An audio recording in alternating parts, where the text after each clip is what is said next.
former President Jimmy Carter has died at 100 years old. Carter was known as a champion of international human rights, both during and after his time in the White House. For that, he won a Nobel Peace Prize for his lifetime of dedication to the cause. Chief Political Reporter Tom Hauser has a look back on his life and the legacy he leaves. Jimmy Carter's selection of Minnesota Senator Walter Mondale as his vice presidential running mate solidified Mondale's national profile. The two celebrated their nominations at the 1976 Democratic National Convention in New York City. Several months later, they celebrated an election night victory over Gerald Ford and Bob Dole. If I can tap the greatness that's in you and in the American people, we can make our nation's government great and a source of pride once again. As an establishment running mate, Mondale was credited by many with helping the outsider Carter win a close election.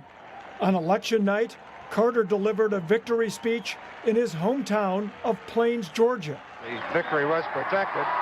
There's the senator up on the platform now. While Mondale celebrated at the Leamington Hotel in Minneapolis.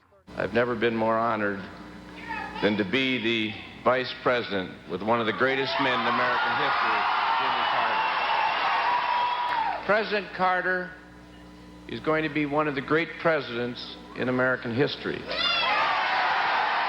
I, Jimmy Carter. Ultimately, it didn't turn out that way.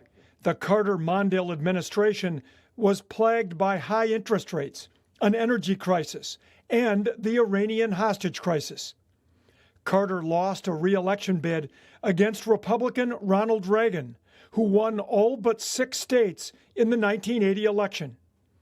So while Carter didn't end up being a great president, there's little doubt he ended up being a great American. President Jimmy Carter with the Nobel Medal. In 2002, he won the Nobel Peace Prize for, quote, his decades of untiring effort to find peaceful solutions to international conflicts, to advance democracy and human rights, and to promote economic and social development.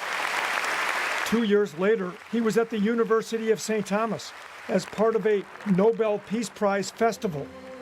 During that visit, he also spent time with students at J.J. Hill School in St. Paul, where students displayed artwork with a world peace theme.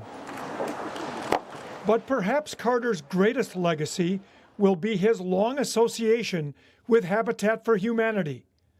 Along with his wife Rosalind, they've helped build and renovate more than 4,000 homes in 14 countries, including more than 24 in the Twin Cities.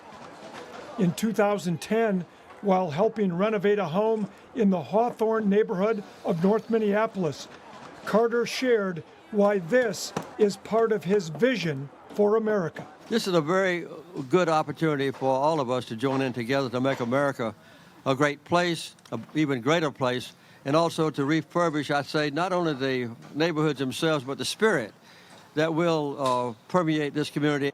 Jimmy Carter was 100 years old. He is preceded in death by his wife, Rosalind. Tom Hauser, 5 Eyewitness News. 5 Eyewitness News will continue to cover Carter's legacy, his many ties to Minnesota, and the tributes being made to him. Find every update on KSTP.com and our mobile app.